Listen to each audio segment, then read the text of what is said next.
হযরত সুলাইমান আলাইহিসসালামের ছিল অবিস্মরণীয় এক রাজত্ব। মানুষের পাশাপাশি জিন জাতি, বায়ুমণ্ডল, পশু পাখি ইত্যাদিও ছিল তার রাজত্বের অধীন। বিশেষ কিছু পাখি ছিল কাজকর্মে নিয়োজিত। এর মধ্যে উল্লেখযোগ্য একটি পাখি ছিল যার নাম হুদহুদ। এই পাখির দায়িত্ব ছিল হযরত সুলাইমান আলাইহিসসালাম মরুভূমি বা জনমানবহীন প্রান্তরে বের হলে পানি অন্বেষণ করা। একবার হঠাৎ করেই হুদহুদ পাখি উধাও হয়ে গেল। কিছু না জানিয়ে এইভাবে উধাও হওয়ায় সুলাইমান আলাইহিসসালাম রাগান্বিত হলেন এবং যথাযথ কারণ দর্শাতে না পারলে কঠিন শাস্তি প্রদানের ওয়াদা করলেন। বেশ কিছু সময় পর হুদহুদ ফিরে এলো। সুলাইমান আলাইহিসসালাম জানতে চাইলেন সে কোথায় গিয়েছিল। হুদহুদ বলল, আপনি অবগত নন এমন একটি বিষয়ে আমি অবগত হয়েছি। আমি আপনার কাছে সাবা থেকে নিশ্চিত সংবাদ নিয়ে আগমন করছি। আমি এক নারীকে সাবাবাসীদের ওপর রাজত্ব করতে দেখেছি। তাকে সবকিছু দেওয়া হয়েছে এবং তার একটা বিরাট সিংহাসন আছে। আমি তাকে ও তার সম্প্রদায়কে দেখলাম তারা আল্লাহর পরিবর্তে সূর্যকে সেজদা করছে। সূরা নামল আয়াত 22 থেকে 24।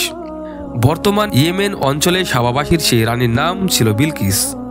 হযরত সুলাইমান আলাইহিসসালাম হুদহুদের সংবাদ সম্পর্কে নিশ্চিত হতে চাইলেন এবং তাদেরকে সূর্য পূজা ছেড়ে এক আল্লাহর ইবাদত করতে বললেন।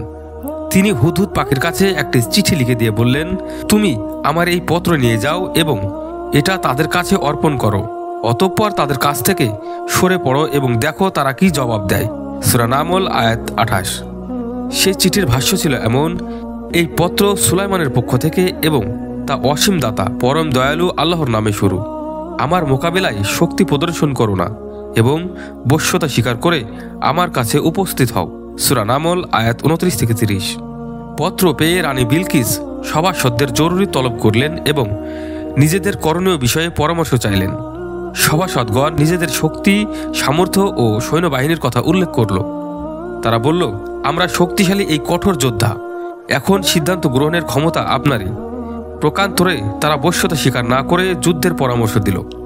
কিন্তু রানী বিলকিস আরও গভীরে গিয়ে বাস্তবমুখী চিন্তা করলেন।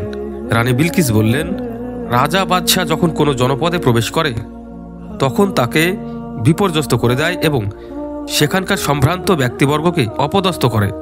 তারও এরূপ করবে। আমি তার কাছে কিছু উপটোকন পাঠাচ্ছি, দেখি প্রেরিত লোকেরা কি জবাব আনে। সূরা নামল আয়াত 34 থেকে 35। রানী বিলকিসের উপহার সামগ্রী নিয়ে রাজকীয় প্রতিনিধি দল হযরত সুলাইমান আলাইহিসসালামের কাছে পৌঁছল। হযরত সুলাইমান আলাইহিসসালাম সে উপহার সামগ্রীর দিকে বিন্দুমাত্র ভ্রুক্ষেপ করলেন না। ঘৃণা ভরে প্রত্যাখ্যান করে বললেন, তোমরা কি ধনসম্পদ দ্বারা আমাকে সাহায্য করতে চাও? আল্লাহ আমাকে যা দিয়েছেন তা তোমাদের প্রদত্ত বস্তু থেকে উত্তম। বরং তোমরাই তোমাদের উপটোকন নিয়ে সুখে থাকো। হযরত সুলাইমান আলাইহিসসালাম এখানেই ক্ষান্ত হলেন না। আনুগত্য ও বশ্যতা স্বীকার না করলে তাদের দেশে সৈন্যবাহিনী প্রেরণের হুমকি দিয়ে পুনর্ব্যক্ত করে বললেন, এখন অবশ্যই আমি তাদের বিরুদ্ধে এক সৈন্যবাহিনী নিয়ে আসব যার মোকাবিলা করার শক্তি তাদের নেই। আমি অবশ্যই তাদেরকে অবদস্থ করে সেখান থেকে বহিষ্কৃত করব এবং তারা লাঞ্ছিত হবে। সূরা নামল আয়াত 37। প্রতিনিধি দল রানী বিলকিসের কাছে গিয়ে সফরের বিস্তারিত বিবরণ তুলে ধরল। সব শুনে রানী বিলকিস সিদ্ধান্ত নিলেন হযরত সুলাইমান আলাইহিসসালামের বশ্যতা মেনে নেবে এবং নিজে তার কাছে উপস্থিত হবে। রানী বিলকিস বশ্যতা স্বীকার এবং আগমনের সংবাদ পেয়ে হযরত সুলাইমান আলাইহিসসালামের সভাসদদের ডাকলেন। রানী বিলকিসকে চমকে দিতে পরিকল্পনা করলেন। রানীর বিখ্যাত সিংহাসনকে কত দ্রুত এনে হাজির করতে পারবে জিজ্ঞেস করলেন। এক জৈনিক দৈত্য বা জিন বলল, আপনি আপনার স্থান থেকে ওঠার আগে আমি তা এনে দেব এবং আমি এ কাজে শক্তিবান।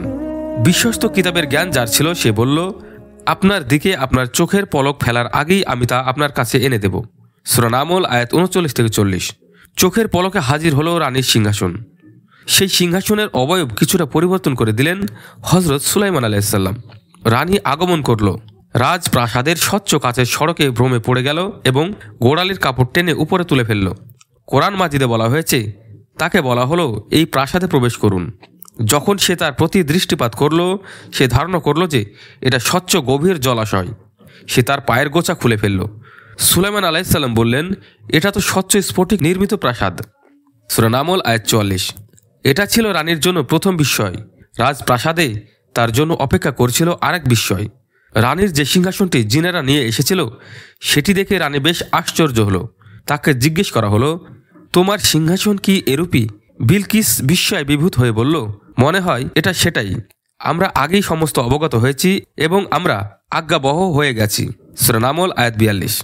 রানী বিলকিস তৎক্ষণাৎ আল্লাহর প্রতি ঈমান আনেন এবং আল্লাহর কাছে ক্ষমা প্রার্থনা করেন। কোরআন মাজিদে এসেছে, বিলকিস বলল, হে আমার পালনকর্তা, আমি তো নিজের প্রতি জুলুম করেছি। আমি সুলাইমানের সঙ্গে পালনকর্তা আল্লাহর কাছে আত্মসমর্পণ করলাম। সূরা নামল আয়াত 44। তারপর রানী বিলকিসের মাধ্যমে একটি সাম্রাজ্যে ঈমানের আলো ছড়িয়ে পড়ল। সুবহানাল্লাহ। আশা করি ভিডিওটি যদি ভালো লেগে থাকে চ্যানেলটি সাবস্ক্রাইব করে আমাদের পাশে থাকুন পরবর্তী ভিডিও পাওয়ার জন্য। সবাই ভালো থাকবেন এবং সুস্থ থাকবেন। আল্লাহ হাফেজ।